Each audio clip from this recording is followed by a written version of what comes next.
அதாவது நம்ம சமூகத்துல எந்த ஒரு மாற்றம் வரும்போதும், எந்த ஒரு கேள்வி எழுப்பப்படும் போதும் பொது சமூகம் ஏத்துக்கிட்டதே கிடையாது.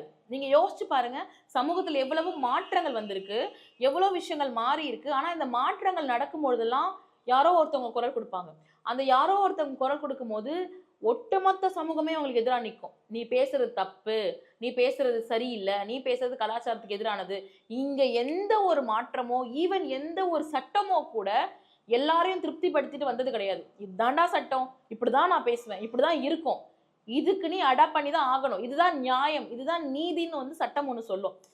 This is fair, this is just அப்படின்னு சொல்லும். இன்னைக்கு பல சட்டங்களை மக்களால அடாப்ட் பண்ணிக்கவே முடியல. இது உன் உரிமைன்னு சொல்லி சட்டம் ஒரு விஷயத்த சொல்லுது. ஆனா மக்களால அதை அடாப்ட் பண்ணிக்க முடியல.